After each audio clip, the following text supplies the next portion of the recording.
Zoroastrianism was more or less wiped out in the Iranic world, with the exception of some sparse communities like the Zoroastrians of Yazd and the Parsis of South Asia. Some Kurds in Iraq have swallowed the red pill and have converted to Zoroastrianism, and they're celebrating their Iranic heritage more than the people in Iran are doing. But just because Zoroastrianism was wiped out and replaced largely by Islam, that doesn't mean that the principles that it imposed onto the Aryan people doesn't stay part of the culture, only under different names and in different ways. The Indo-Iranian languages and culture came out of the BMAC culture, otherwise known as the city of Balkh, and the culture that was present there. The city of Balkh and the city of what was once known as Merv, now in modern-day Turkmenistan. And Balkh is the same city that Rumi was from. It was part of historical Khorasan, but now it's part of Afghanistan.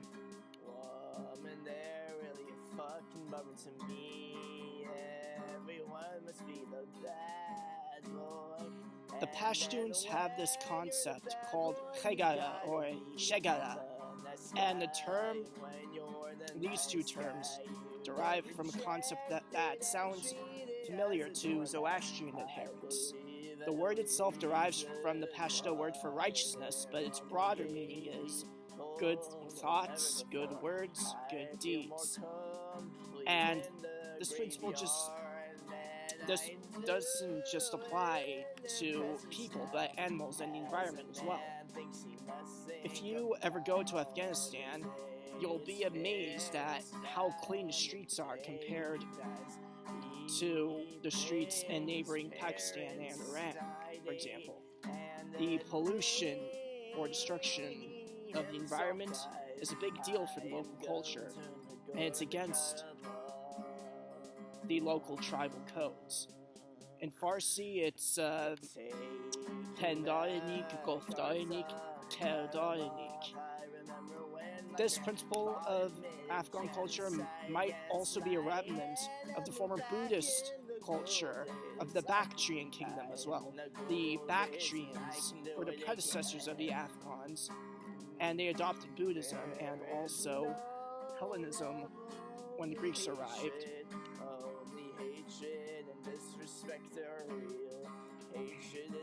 This and all the other principles of Pashtunwali guide the trajectory of the rural Afghan tribes.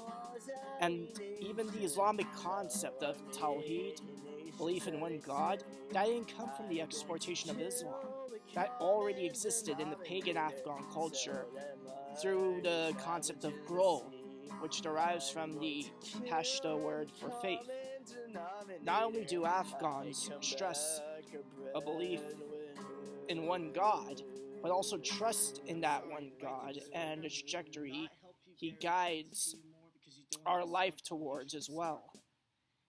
So, when all of these alt-right, far-right Europeans and Americans show so much contempt for the Afghan migrants in the West, talking about how perverted and despicably they behave, especially with their women, the most famous British spy in Afghanistan was this guy named Alexander Burns. There was no breakup because you two never had couple status to begin with. He was killed by an angry mob in Kabul for committing adultery with the local woman.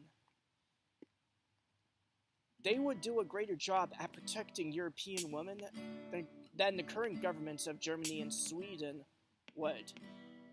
This is actually another one of the principles of Pashtunwali, which derives from the concept of namus, honor. And nang is a Pashto word for honor too, and that it involves protecting the weak.